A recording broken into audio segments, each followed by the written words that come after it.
morning. Pasensya kayo kung hindi ang transmit. Hindi buo ang aming grupo. Duwa lang kami. So, supposed to be apat kami tanin. Dahil kay walang duwa. May mga obligasyon mo sila. Kamuda na duwa lang kami alam ni Pastor Erdel. So, salamat sa Ginoo na ang Diyos din maayo.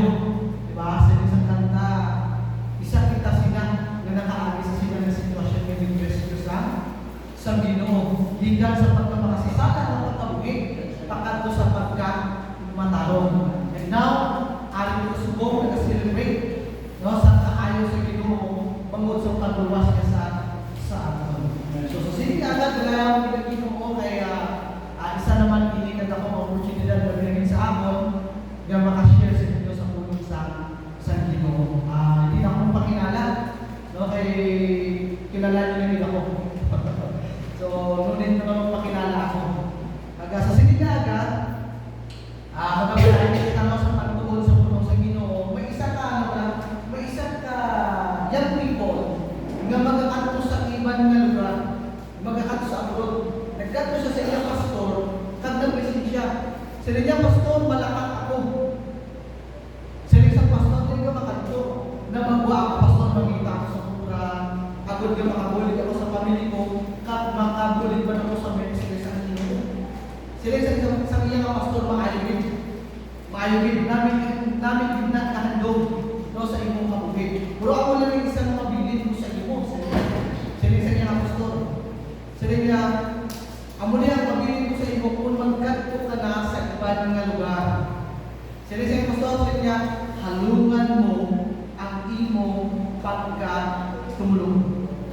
Halungan mo ang imong pagka-Kristohanon. Sila isang iyang people, sige pastor, salamat din. Then naglipas ng mga pinakatoy, naglakad ang ini ngayang people, nagkato sa ibang lugar, hasta nakako siya iyang kontrak nagbalik, nagpuli. Pagkabot siya balay, si Hida nagkato siya sa simbahan. Kag nagpapalo sa iyang pastor. Sa niya, pastor, ahin ako.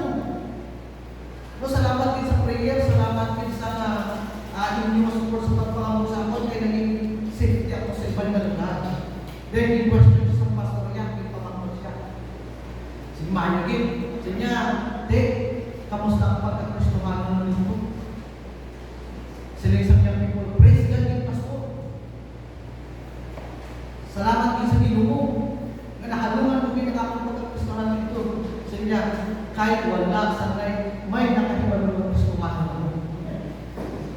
Grabe no? Lain ang hambal sa niya, pastor, gusto niya kami palabot sa inyong people, nga halungan niya ngayon pag kristohanon, inalungan mo ito. Pero sa lain ng umamin, wala niya ipapalo ng kristohanon siya. That's why ang unang pag-anon ang nasubong na aga, living for Christ. Living for Christ. Ang pamangkot sa sining aga, kamusta ang ating tagsa-tagsa kakabuhi sa pagkabuhi natin sa kay Christ Jesus. Kamusta ang atong tagsa ka-personal nga relasyon sa Ginoo? Yes, nagahambal kita tanan, nagkakabuhi ako sa Ginoo. Adlaw-adlaw. Pero pamangkot mo rin, ano nakatalong ang pagkabuhi mo sa kay Christ Jesus? Amo na natin pagkakalagugan sa sinigaya. Yung title natin is Living for Christ. Galatians chapter 2. Dili kita maglapas sa ating na verse. Galatians chapter 2, verse 20. Hamalya, I have been crucified with Christ. It is no longer I who live, but Christ who lives in me. Amo ni natin na pagkakutosan sa sinigaya. Sa niya, I have been crucified with Christ. It is no longer I who live, but Christ who lives in me. So sila niya po support, sila niya, sa akong napagkabuhi, sila niya namatay ang po kay Kristo sa cross. Gipupunta ko sa iya sa paglansang nito sa cross. Kaya nagkakabuhi ko sa akong kabuhi, hindi na ako, kundi si Christ Jesus na. Siya nang nagkakabuhi sa akong nga kabuhi. Ay nagyung kabay pa nga kita sa atong tanan na ari-diri, kabay na ako ng atong panibugan. Nga ang kabuhi ka, hindi na kabuhi, hindi na kita ang nagkakabuhi. Kundi si Christ Jesus na ang nagkakabuhi sa atong tagsa ka kaligsuon. Amen? Mag-pray tayo.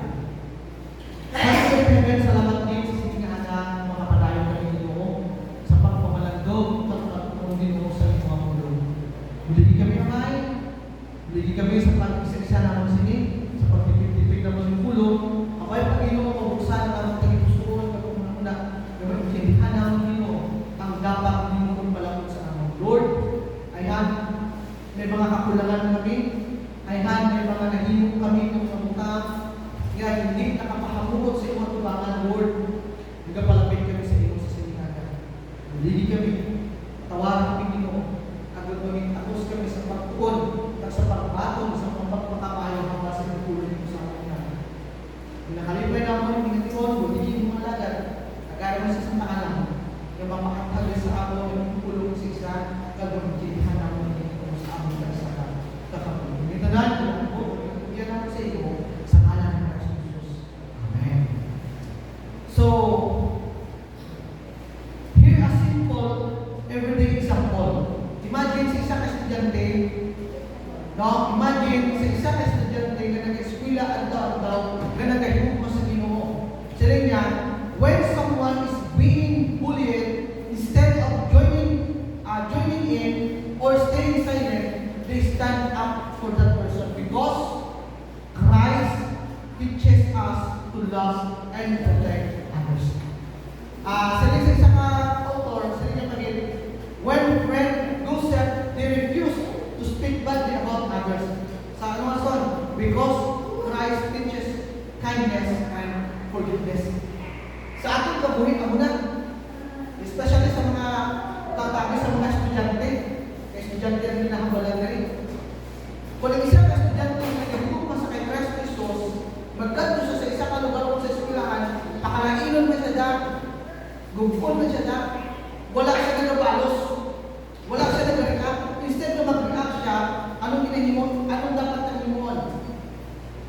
Ipakita iya sa iya ng mga kaaway o kung saan nagpapakalayan sa iya, kaya hindi na ako umulian sa iyo. Instead na mag-react ka, instead na magbalos ka, magpabilin ka na lang ng mga ibang pinag-ubos. Sometimes nag-aabot na sa ating mga gusto ka nun. Di ba? Nag-aabot na, kapag isa doon mapunta ka na sa iyong kumalingon. Doon magwa na ang attitude mo, nga sa una ng mga tingin ngayon, wala ka pa makakilala sa Ginoo. Doon mag-init ka na.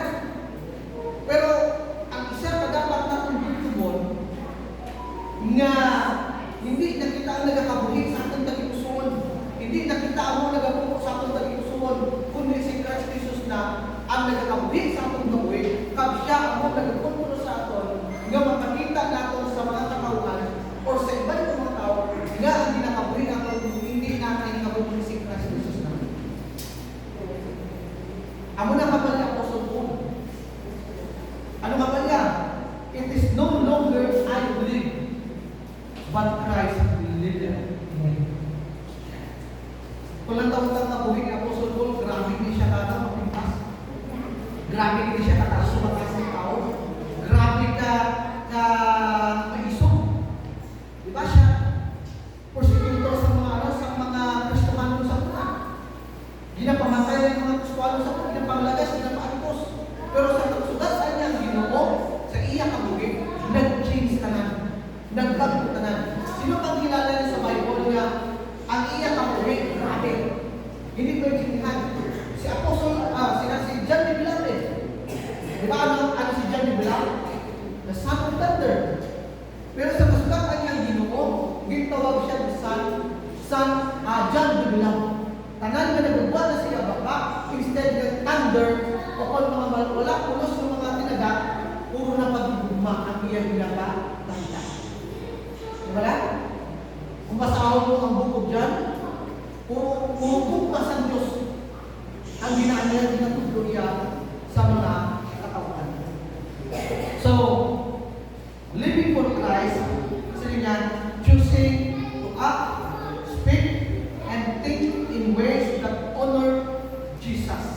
Ako na dapat sa pagkabot, even in small or sa anuman na sitwasyon sa ating kabuhin, we need to live sa atubangan sa Ginoo. Kinahanglan ng tagtulong kabuhin nga aratin sa kay Kristo. Kaya naman, wala nagamater ang maayo ng pagkikipuan sa ating kabuhin kung hindi makita si Jesus sa ating kabuhin. Amen? Nagahimong yung kasama namin, nagahimong yung kasama tayo, gawang nag-reflect na sa ating kabuhin na aral si Jesus. Diba? Na aral si Jesus. Number one, Christ means, number one, understanding what it means to live for Christ. Understanding what it means to live for Christ. Naintindihan ba na natin ang ginagawang pagkabulig kay Kristo? Naintindihan mo bala ang ginagawang pagkabulig kay Kristo? Kasi nakabalulan kita sa word ng pagkabulig kay Kristo, pero wala kita kabalo kung ano ang dapat himuon sa pagkabulig kay Kristo. Agree ka mo sila? Agree ka sila? Ako ka agree ka sila? Ari ko sa mga sa iyang people ako, paghapal ng pagkabulig kay Kristo, pagkabulig ako kay Kristo, ang hindi galit, wala ka. Hindi pa galit, maayaw ka yung sakto ang akon niya, ginahimo. Kag wala ka nakafocus sa kay Christ Jesus. So, Galatians 2:20, sa kinbasa na kaya, understanding what it means to live for Christ. To live for Christ means that Jesus become the center sa imong kabuhi, purpose and guide of our entire life. Why? Because it is no longer about living for ourselves, our desires, or the world, but for Him who gave His life for us. So we have no reason kaya hindi ka magkabuhi kay Kristo sa isakto kung nabato mo sa iyong kabuhi, kaya siya dali mismo gipangimantyan na kita. Di ba? Gipangimantyan kita ni Christ Jesus sa cross. Nga kung natawag natin, hindi kita worthy sa sila na kamatayon ng Kristo. Kay mga masasala kita. Pero gipangimantyan kita sa Ginoo, kay bagod palanggan kita sa Ginoo. Palanggan ka sa Ginoo. Palanggan ka sa Diyos. So, ano dapat ang makita sa aton? So, understanding what it means to live for Christ, napuwa siya, dapat makita, sa pag-intindi mo, sa pagkabuhay mo, so dapat makita ang ginawang a new identity in Christ. Ang muna dapat ang makita sa atong kabuhay, ang ginawang new identity in Christ. Ang muna sa Galatians chapter 1 at chapter 2, I am crucified with Christ, nevertheless, I live, yet not I, but Christ liveth in me. Living for Christ begins with understanding that we belong to Him. Amen? Agree ka mo, mag-belong na ka mo sa panimalay sa Ginoo? When you receive the Lord Jesus Christ, insigida, belong na ka sa pamilya sa Ginoo. And dapat makita nila ang identity sa iyong kabuhi. Nga si Christ Jesus amo ang makitaan sa iyong nga kabuhi. Our old sinful self is gone. Wala na. And we are now sa ginatawag a new creation. Di na makita? 2 Corinthians 5:17. If any man in Christ, he is a new what? Creation. All things are passed away. All things becomes new. Siya, all things are passed away because all things are become new. Ang word na become new, dira magkainda ang ginatawag new identity in Christ. Dira na makita dayon si Kristo sa iyong kabuhi. Nga mapakita mo nga si Kristo Jesus na ang iyong nga ginagawa. Our life, purpose, and meaning flow from Him. Ang muna dapat ang atong tugtugon makabutod sa Ginoo. Hindi lang ang maghambal kita nga kilala natin ng Ginoo. Hindi lang naghambal kita nga kabalo kita sa Ginoo, pagkabuhi sa Ginoo. And ang pinaka-the best na sa Ginoo, i-act natin kung ano ang pagkabuhi sa kay Christ Jesus. You know what?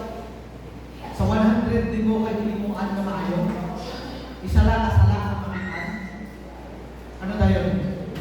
Wala na. Diba? Erase na.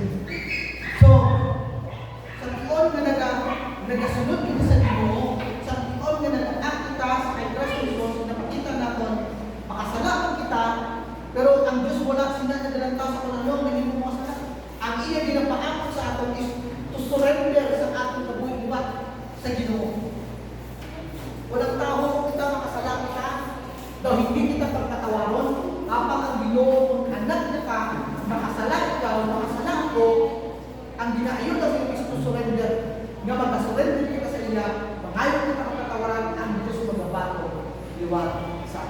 Hindi ka pagpapatulog niya kalawat, nagbatong ka na sa hindi mo sila.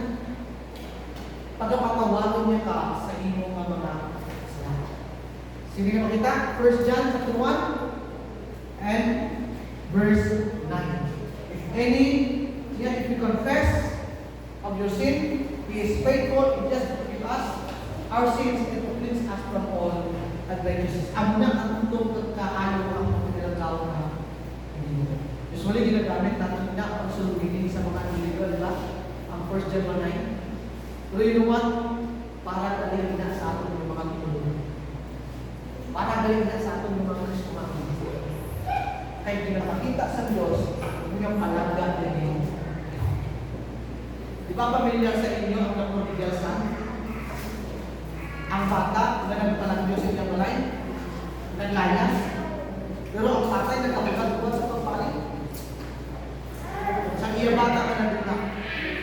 Kahit sa nagbalik, ang iya bata din batong naliwan ang din pakawa.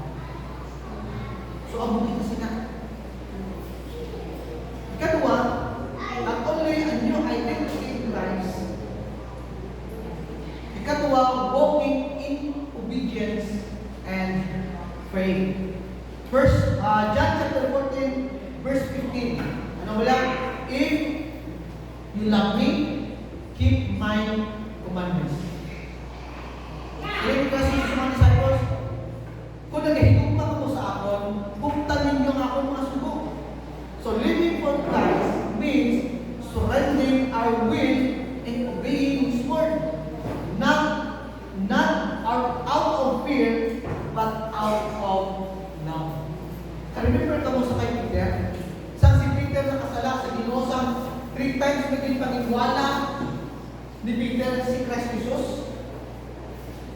Kag sa after sa resurrection, ginsugat ang liwat ni Christ Jesus niya mga disciple ko si Peter. Nagkasakay sila sa ano? Sa pambot. Kag sa nagpanaw sa makaon na sila sa ilang inuwaan. Ginpamako ni Jesus si Peter. Ano man ni Jesus sa kay Peter? Peter, do you love me more than this? 3 times. And Peter said, yes, Lord, you know that I love you. To assure, niya si Peter na naluwat, nagpanumbalik sa inyo. At makita sa inyo, ang pagtungod niya kapatuman, at pag-obey niya sa inyo. Diba sa 3rd time na pagpapakot ni Jesus, mga suko si Peter? Kay ikadwa pangangkon, sincero niya. Sa ikatatlo, natinga sila na nakatlubid siya dito mga kay Jesus ng Ginoo, nag-ian sa kabuhi Peter ang matutulog ng pagsunod niya sa iya kabuhi sa Ginoo. Then after that, nga nagpanumbalik ang tanan ng mga disciples sa pagsunod sa kay Jesus, bisan kamatayon, wala na katulog sa ila sa pagsunod sa Ginoo. Wala? After kasi si Christ Jesus pinresurrect palangit, kaya siya palangit, ang mga disciples naglalakta, nagpanugid sa maayong balita. Kag wala na sa mga nakatugog sa ila na magpunta sila sa pagsugid sa mga. Diba may nagkasari-sari sila na kamatayon? At ilan ang kamatayon, wala na nakatugog sa ila na magsunod sa pinsakto sa kay Christ Jesus. Kaya tinitugan nila ang matutulog na pagkawin sa kay Christ Jesus. Ano na dapat sa ating mga mundo?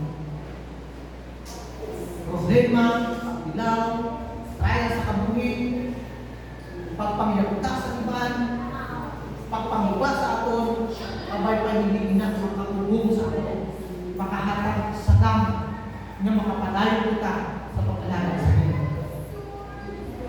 If you love me, sa inyo, keep my commandments. Ang muna dapat ang ating mga mundo sa inyo.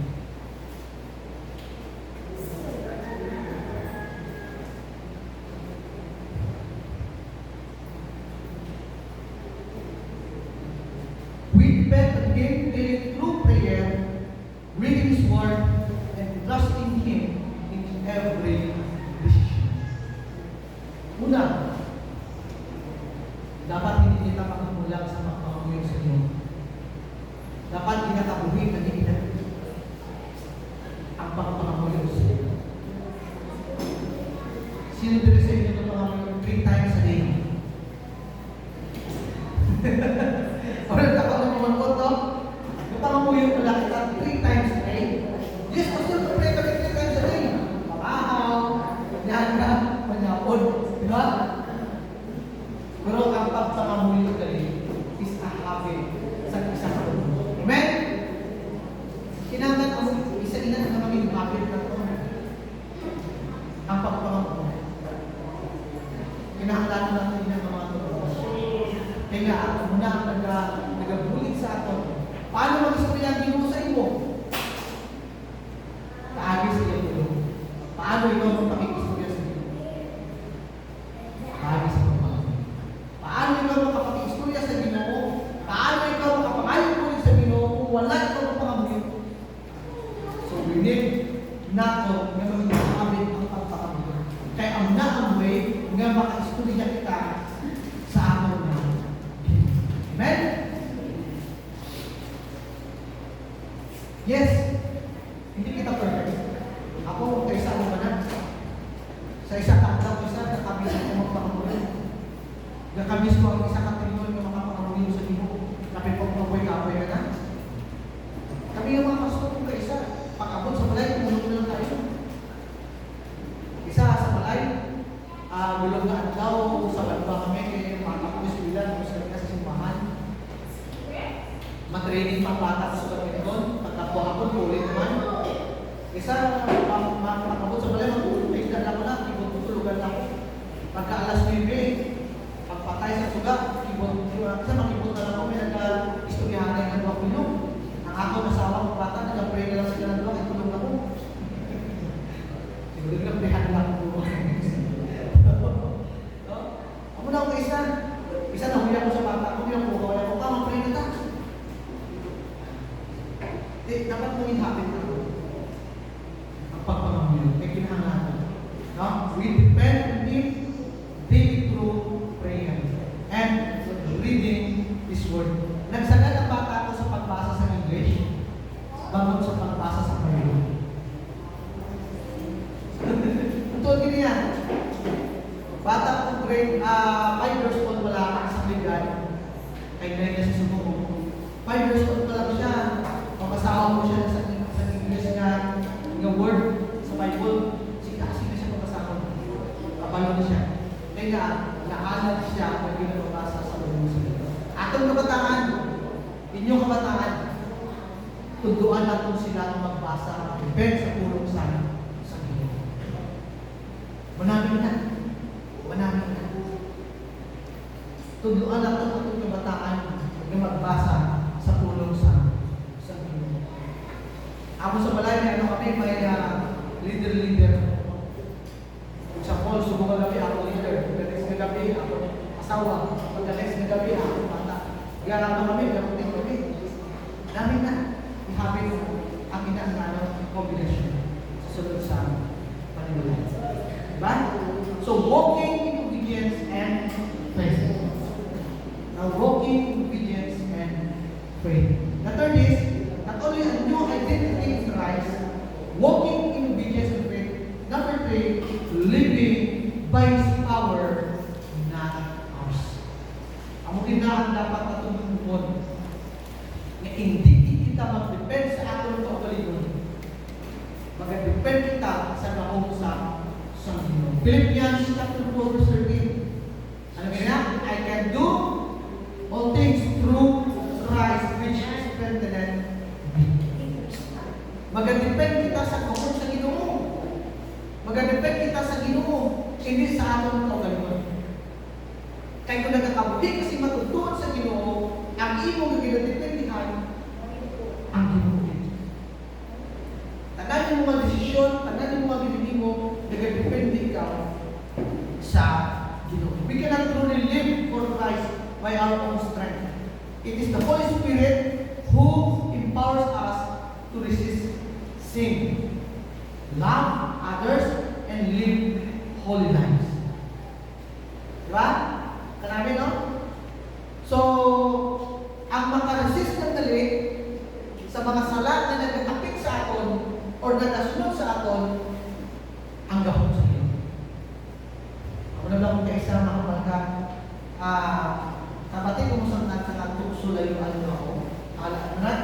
layuan mo ako. Kapatid ako sina, tukso layuan mo ako. Kung siya natatanta, hindi ganyan ako sila. Ang temptation, wala na siya regalo, nagapalapit. Nagapalapit, kasi siya nagapalapit. Sino ang dapat magpalapit? Ikaw. Ang kinahanglan, mag-depend ikaw sa kapusan. Temptation is not sin, right? But, kung sundan niyo ang pinakasalan, o nga tentasyon, dira ang kasunod ang pagpakasal. Ang tentasyon hindi sa lahat. Pero once na tentasyon intrahanin mo, dira ang kasunod ang pagpakasal. Abot na kabati ka mo sa sining istorya. May isa ka amo, istorya naman ta, ako hindi ko ako istorya. May isa ka amo, nga ginasugod sa iya amo. Kasi sa iya amo, sila niya, amo, mapapadlo ako ha. Dali ka lang anay, bantayan mo ang isa kabuling na saging. Sila isang amo, sige, ako di mabantay.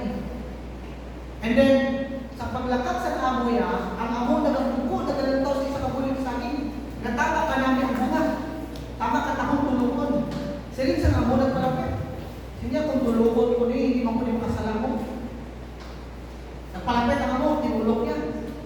E di sa mga nagatugay na nagatugay, sinisang mo, tandugon ko ni Turuan. Tandugon ko ni, hindi mo ko ni makasalam. So, kitandog niya. Sa uli, nananabihan niya siya. Sinisang mo, kung paningtan ko ni, hindi mo ko ni makasalam. Pagpalit sa amo, wala ko siya nakasala, kaya hindi paningtan niya naman. Sa uli, hindi niya nagmumunggan, kinakon niya. Hindi nagsugot sa amin. Sometimes, kinakon niya ang sakit. Amo mo na sakit. Ang temptasyon, araw na. Nagkasunod sa aton. Pero paano tayo nang malikuman? Paagi sa bulit, sa kahunsan. Amen? And, paagi sa bulit, sa kahunsan, makapalong kita maghigugma sa iban. At magkakabumik ka sa insakto magkakabumik sa ubangan sa Ginoo. That is living by His power and us. And lastly, number 4, living as a witness. Living for Christ is siya dapat makita sa ato ang ginawa pagkabig na naging witness sa sining kalibutan. Matthew chapter 5 verse 16. Let your light so shine before men that they may see your good works and glorify your Father which is in heaven. To live for Christ is represent Him in our words, action, and attitudes. Sa to, ang pag-represent sa kay Christ Jesus sa mga tao, no? Kinahanglan makita din sa aton nga mga tinaga, sa aton action, at sa aton nga mga attitude. Ay ang iba makita din sa kabuhi nimo sa kay Christ Jesus. Diba? Others should see Christ in through our life, humility, forgiveness, and service. Ako nagdasalit ko lang habang kita palangga ka mo, palangga ko ikaw. Pero ang pamakot, ang palangga ka din ang pagkuhin pakita mo. Ano nga action na dapat mo? Diba?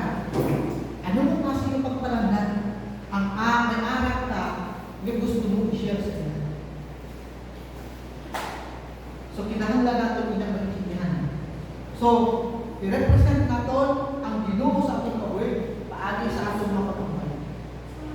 Ay ang tao, nagatulong man sa kung ano ang nagagawa sa ating nga. Mga hindi. Ang tao nagalantaw man sa kung anong atong ginahak. Ang tao nagatulong man sa kung ano ang attitude ka naman. Ano ang klase ng pagkakabit?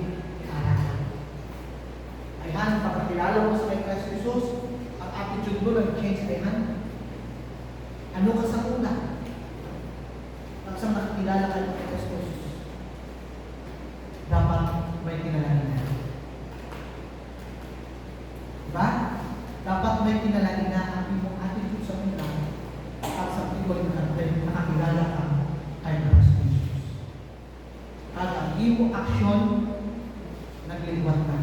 Like Apostol Paul. Diba? Pagbalik ng Apostol Paul sa iyang lugar, inulbaan ng mga tao. Even the apostles, nahadlok sila sa pagkakita nila kay Apostol Paul, makapod na sila ni Sebastian, kulbaan sila. Diba? Kinulbaan siya sa kupod na sa isang disciples. Siya Apostol Paul man eh. Si Pablo man eh, ang nagpapamatay sa mga nagare. Iban ng mga tumuluo, nagpapanglaro sa mga Kristohanon, kinulbaan sila. Pero in that time, nag-change na ang attitude ng Apostol Paul. Nag-change na ang action. Kaya ang iya mga tinanong. Ano dahil ang nagwa siya din? Puro pagpagkak sa kanan. Kaya nga, yung kabulig niya si Christ Jesus sa iyong kabulig. Diba? Nagkabulig na si Apostol Paul sa kay Kristo Jesus. Okay. Philippians chapter 1 verse 21. Nakawala, for to me to live is Christ and to die is gain. Living for Christ means Christ is the center of our life. Every decision, purpose, and action is guided by His will. Life is not about self-glory, but Christ's glory. Number two, not only understanding what it means to live for Christ, number two is denying self and taking up the cross. Ano nga ba ni Christ Jesus? If you follow me, take up your cross daily. Sa ginabasa ko nga passage sa Luke chapter 9 verse 23, gina-intindi ko. Pagkabala, if anyone will come after me, let him deny himself and take up his cross daily and follow me. So, ang denying self means may aral kasi dito surrendering your own will, desire, and selfish ambition in order to live for Christ. Kaya, kung kaisaan mo na ang nagapugong sa aton, nga makasunod kita sa insakto sa kay Christ Jesus, kung hindi natin pag-i-give up ang aton personal na desire, ang aton handong sa kabuhi, kang ang mga ambisyon natin nga gusto naman na, amo na natin ating manaliyakan without sa tinutuyo ang kabubuton sa Ginoo. Amo na kung kaysa nagapugong nga mag-grow kita sa pag-alaga sa Ginoo. Kaya mas po sa ito, kung gusto mo magsunod sa ako sa niya, pas ana ang cross nimo at adlaw, i-deny mo kung galingon, at pas ana ang imong cross adlaw-adlaw. So, may pamangkot ko ang isa ka writer. Ano pala ang sino sa denying self? So, ako na yung pinag-pasa ka. It means just surrendering our own will, desire, and selfish ambition in order to live for Christ. It does not mean neglecting your word or hating yourself, but rather putting God's will above your own. Amo na siya dali ang bubusin gano'n sa denying yourself. Hindi na mo siya gano'n yung kaakigan yung pagalingon, kahulian mo yung pagalingon, but rather siya putting God's will sa iyong kabuhi above sa tanan. Labaw sa imo nga kaugalingon. Diba? Labaw sa imo nga kaugalingon. So, dapat ang nagkakabuhi sa imo kabuhi, amo na siya ang mga kabubuton sa Ginoo. Instead of choosing sin, pride, or personal comfort, you choose obedience to God even when it's hard. Kung kaysa mabudlay na patulon ang mga bagay na lang daw mas mabuhat pa para sa atong kabuhi. Kung mas gusto na atong sundod ang atong naluyagan rather than sa kabuhi sa sundod. Ano nga ba ni Christ Jesus? Isang time, ngalapit na siya ilan sa sakos. Isang nagdato sa iyong Gethsemane. Nagpangamuhi. Well, not my will, naman pala sa Ginoo, sa amay. Ginoo, amay, hindi sa akong kabubuhan, kundi sa imo kabubuhan. Kung tawag na naging aling Christ Jesus ko daw, ano masakit ang iya maagyan sa kabubuhan. Nakita ni Christ Jesus ang kamatayan ng grabe ng budlay. Pero sa niya, amay, hindi sa akong kabubuhan, kundi sa imo kabubuhan. Kung pwede siya, hindi ka mag-inutupan, pero hindi sa akong kabubuhan, kundi sa imo kabubuhan. May tiningon na tama ang kabubuhan na sa ating kabubuhan.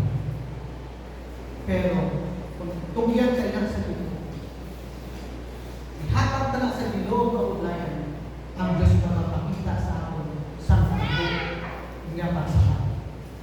Diba? Si Jeremiah naghatag sa mga Kristohanon, sa mga taga-Israel sa una. Sa inyo, panawag ako sa akin. Call unto me. Diba? And I will answer you. Ang mga butang ko wala nang pa-experiencehan ipag-experience mo sa inyo. Ang una ang tuto ng Ginoo naman. Kung nagkakabalik ka sa insakto sa iyo. Hindi niya kapagkulangan, hindi niya kapagpabayan, hindi niya kapagpabayan. Bisan pa sa Pilipinon, kasi ka daw hindi mo na kaya, ang Ginoo ang nagahulang na mabuhayan ka muli sila. Kaya sa amin na nagkakalipat ka. Nagkakalipat kita kung tuloy sa nagkikihon ang kabubot ko sa Ginoo sa atin. Mahambal kita daw hindi mo na kaya. Isa mahambal kita ka daw hindi ko niya maintindihan ang aking kabuli. Hindi na mapusulan ang aking kabuli. Pero nalipat ikaw magpanawag sa Ginoo. Nalipat kita ng kaalam sa Ginoo, Lord, uligi ako magkaintindihan ko ang sitwasyon sa aking kabuli. Kaya Ginoo magasakan. Sa Ginoo bilang mga kanusin. Ano-ano mo lang kita sa muna, no? Iba sa ating Ginoo, nag-alin sa kabuhin na hindi mapus na. Kabuhin na hindi maintindihan. Pero sa magdamong sa Ginoo, diyan sa Ginoo ang iyang perspective sa pagkabuhin na sa Ginoo. So, ang muna dapat sa ating kabuhin. So, denying yourself. That means kakigan mo yung mga balingon, ikahunan mo yung mga balingon, but rather putting God's will above your will. That is me. Apa nang minsan denying self. So little go, denying self, surrendering our own desire, taking up the cross, para sa ito, embracing obedience and sacrifice. So taking up the cross. Number 2, sa tiyon ni Christ Jesus, the cross symbolizes death, suffering, and sacrifice. Diba lang? Sa time ni Christ Jesus, ang cross nag-symbolize sa kamatayon, antos, kag sakripisyo sa kabuhi. So sa ni Christ Jesus, sabi niya, if anyone would come after me, let him deny himself and take up cross daily. Hindi lang sa bukas na adlaw, hindi lang sa dason na adlaw, hindi lang sa dason na mga simana, but rather adlaw-adlaw sa iyong kabuhi. Kung gusto mo magsunod sa Ginoo, kung wala nasunod ka sa Ginoo, pas na ang cross mo at adlaw. Pas na ang cross at adlaw. Nag-symbolize nila sa kamatayon, pag-antos, pag-sakripisyo. So, it is a daily choice. Jesus said, take up your cross daily. It's not a one-time, but a lifestyle of obedience and sacrifice. Amo na dapat ang atong nahimuon. Until such time nga, nagabot ang Ginoo, sugataon niya ka, pagkatawag niya ka, well done, the good and faithful servant. Kaya, naging matutong ikaw sa pagtuman ang sa pagsakripisyo sa pagpangalagan mo para sa Ginoo. Wala kang mukha balo sa Ginoo.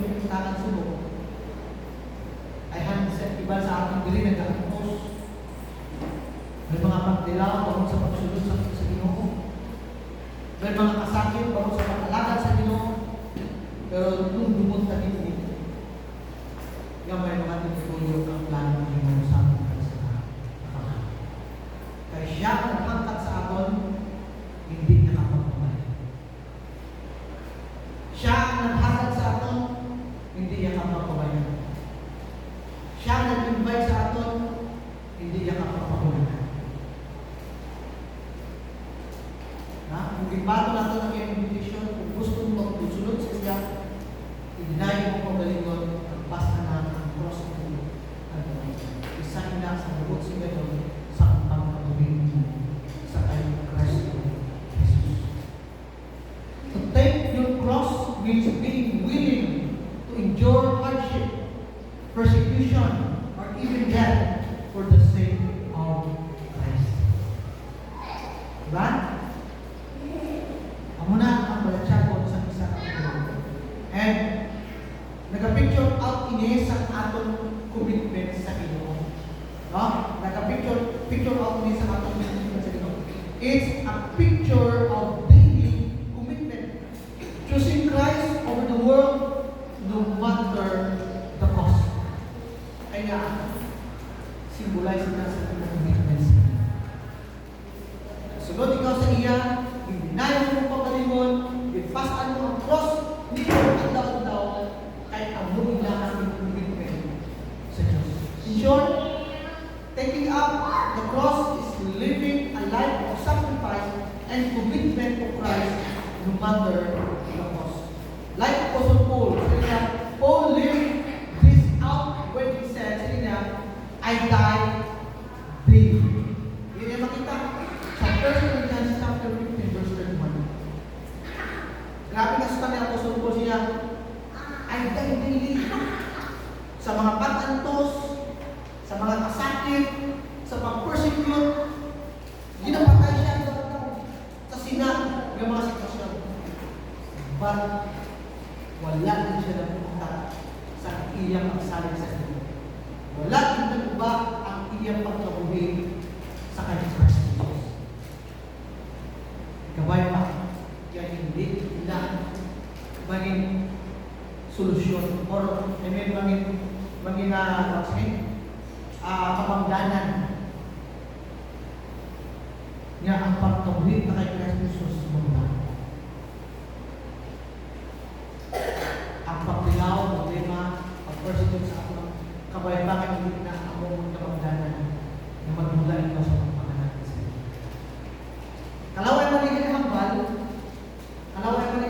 pero amunin ang kamatuan. Kita niyo na sa Illinois, sa may whiskey, habang tumatagal, lalo sumasarap sa pag-alaga sa iyo. Ay samtang nagdugay kita sa pag-alaga sa iyo, naganamit din ang pagpapalaga. Kabay pa mo ang gusto natin. Samtang nagadugay, nagtatapos pagin ang pagpapalaga sa iyo. Right? Tatawa nyo sa mga people, sa mga junior, tulungan nyo inyong mga magulang, mga nanay, mga lola, mga kanan na mga patulong sa pagpapalaga sa iyo. Sundan nyo sila. Diba? Tulungan nyo ilang kabuhi. Ang ayaw kong advice, conduct mo. At kinahanglan na pasag ang inyong kabuhi sa tulong sa iyo. And last, not only denying self, taking up the cross, and last is the two together. Hindi mo pwede nga pinagduwa ang bagay na nagulahon. Kinahanglan isa sila. Denying self is about surrendering our own. Taking up the cross is about actively living in obedience and sacrifice for Christ. Together, they describe the essence of true discipleship. Dying to self and living for Christ. Balik kita gihapon sa Galatians chapter 2, verse 2. Diba? But Christ lived. But Christ lives. Balik kita gihapon. Si Kristo nang nagakabuhin sa akin. Among na dapat pagkakabuhin ka po sa Ginoo sa sakto sa iyang buhay. Understanding what it means to live for Christ, kadwa, denying self, taking up the cross, and last, hindi pa magdugay magwalya. And lastly is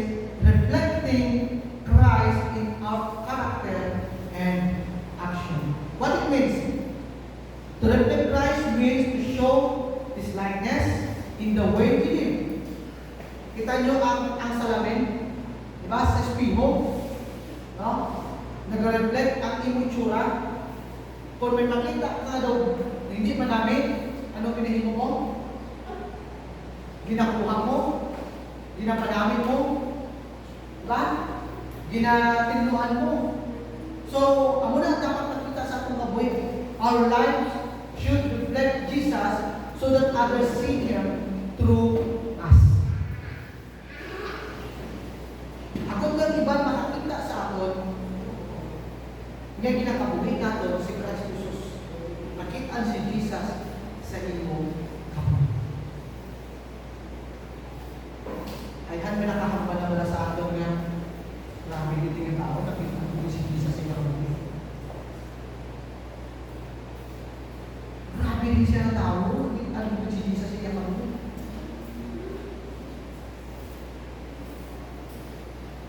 So, ang malalaman natin ng ito.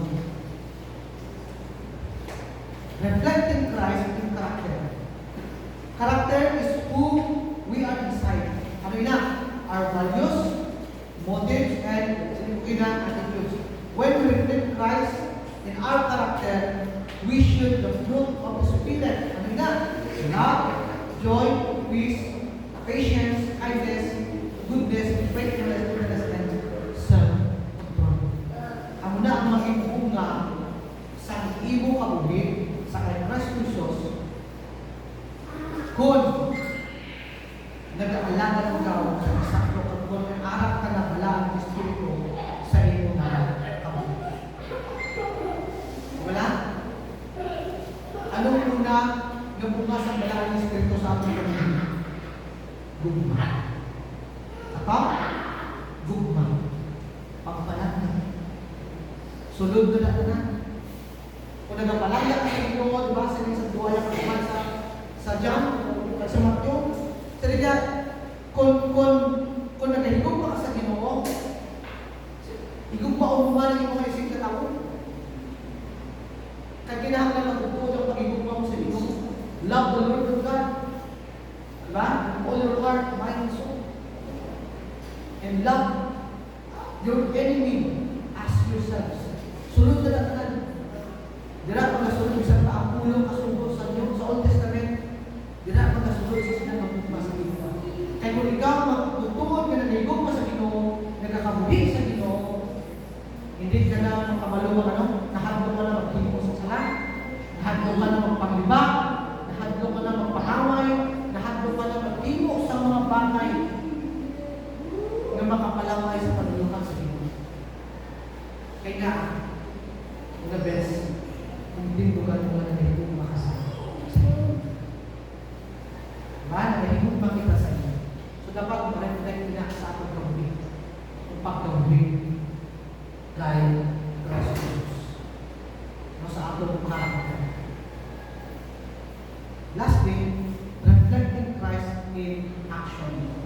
Action are the outward expression of our character. Reflect Christ in action means to live out love, service, honesty, and compassion in daily life. Nga ako na ang atong Panginoon practice at love sa ating Panginoon. Ang masilip ko lang ang silip ko kanina nga, paano mo may pakita ang iyong pagkikuha at kaluwi sa iba? May nakita ka karoon nga makalulungi mo kalulungi. Amo na ang pagpakita. Take action. Naluoy ka sa iya, nakita mo na nagtutok siya, nakita mo na may kinahanglan siya, actually, again, pagkanaan. Diba? Amo na ang hindi mo may kaso Diyos. Amo na ang iya gusto ipalabot sa ako. Na dapat, hindi lang na nagkakapal kita, kundi binagin. But, bilang isang Kristohanon, we are not only a hearer, but a doer. Hindi lang kapatian ako sa kung ano ang ginatudlo sa atin. Kundi hindi mo kung ano. Hindi yung mga bagay. Amo na, kabarta lang yung amo na ang lifestyle natin. Yung mga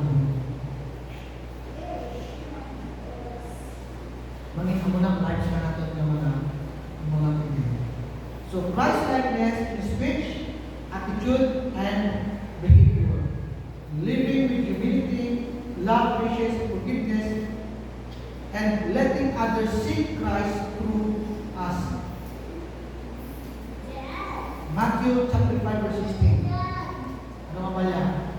Sila ko kanina, let your light shine before others. Before men. Why?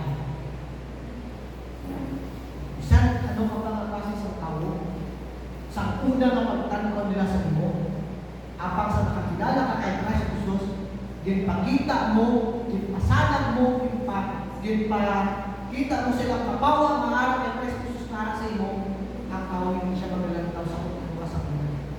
Tara na nagtawin niya, kung ano nga ang nakawin ko sa kay Christ Jesus. Ako sa unang may huwag yung ganyan, tawag na ko yung people. Na-remember ko sa mga sa yung people kami, mag-eskwela kami sa high school. May mga Bible ko doon na lang. Pero pag-abot sa school, ginatago na mo sa bago. Wala din ginakuha. Tapos kung magpuli, bantay kami sa lakyan, nagkasuyo kami, wala, sigarilyo. One time, isa na ako pa nagbabantay, nagkasuyo ko sigarilyo. Why mo kabalo sa pastor lari na nag-aana? Lahat ako. Nagkasuyo-suyo, anak ko yan. Pero pawala lang ko yun. Naging bubong-bubong ako niya na, kinasuyo. Kaya nakulbaan mo kasi tigyan ako ng pastoral. Pero wala siya natin. Hindi naman niya na kasi. Ang iyang ako makontunin, matutuot bigit lang ang tutuot. Matutuot bigit ko lang ang kasuhan. Kaya kung matutuot ka lang ang tutuot, ang kasuhan, walang natin. Isip ko yun. Diba? Ano na, set aside mo na. Kaya ang gusto mo ipakita, ang kapawa, nga halin sa kay Christ Jesus, nga ginhatag sa iyo, nga ipasanan mo sa palibot mo.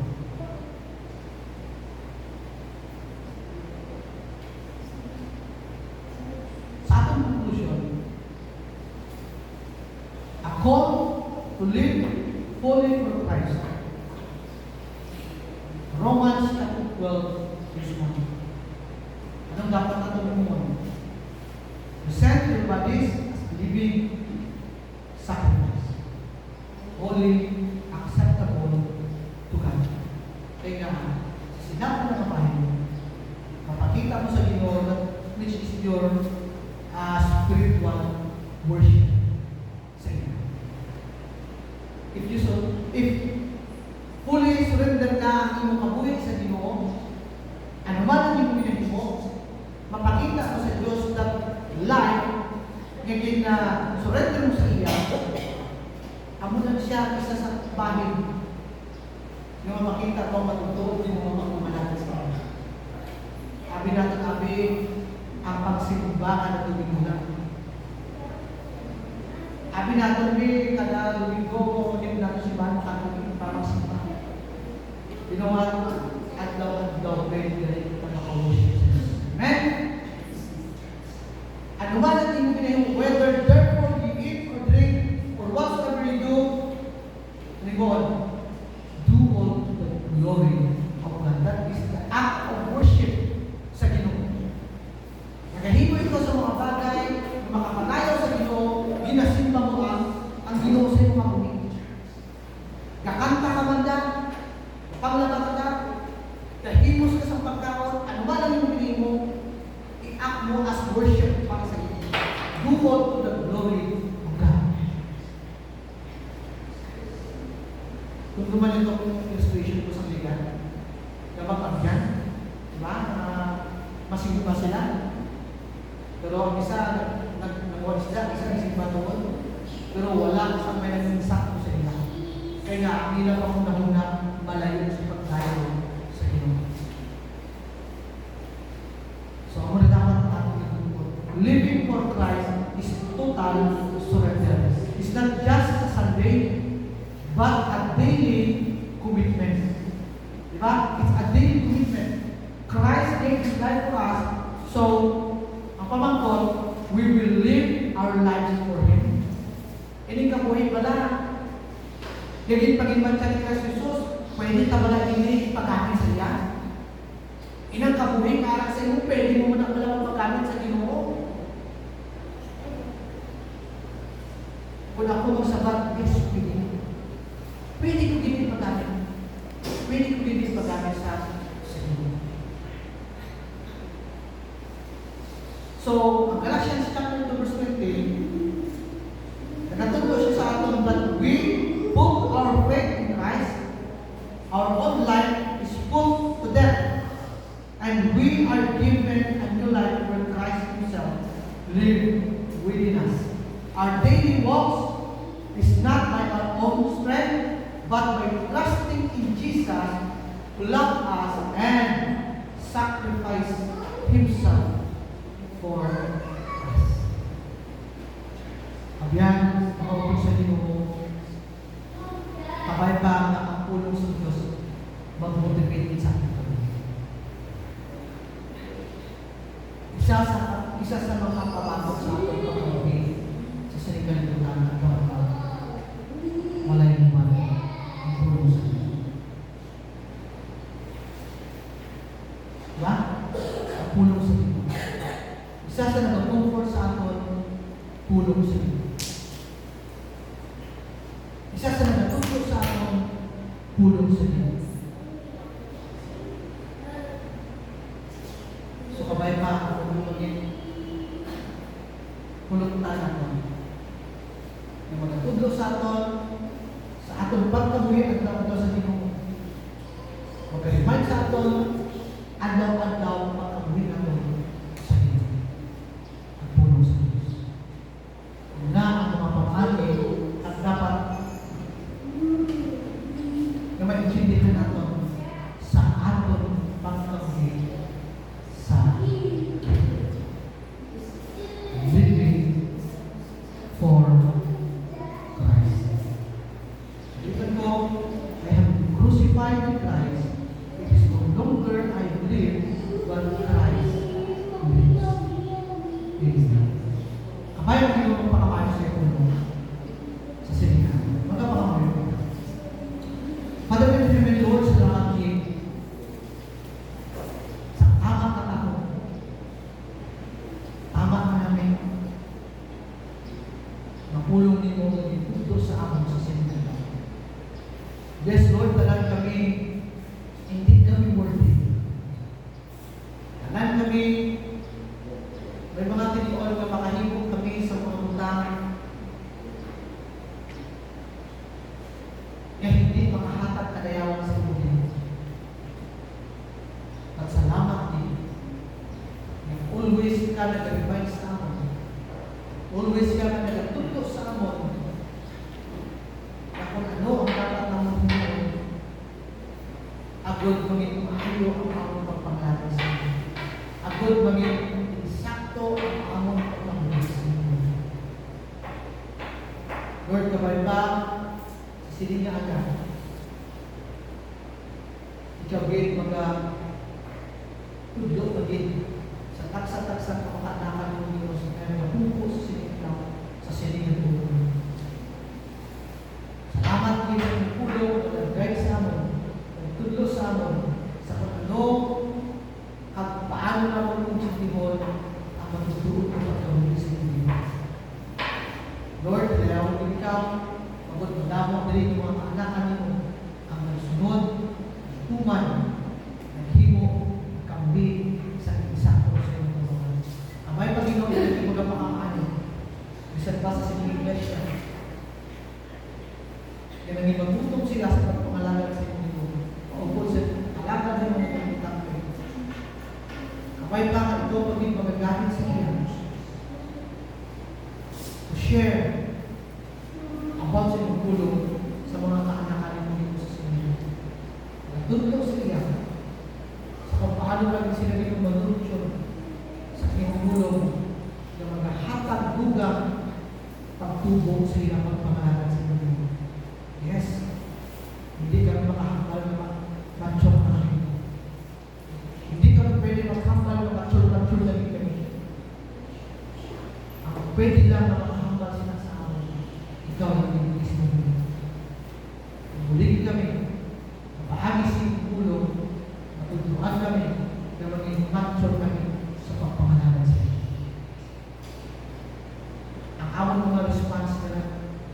sa mga nag-aabot sa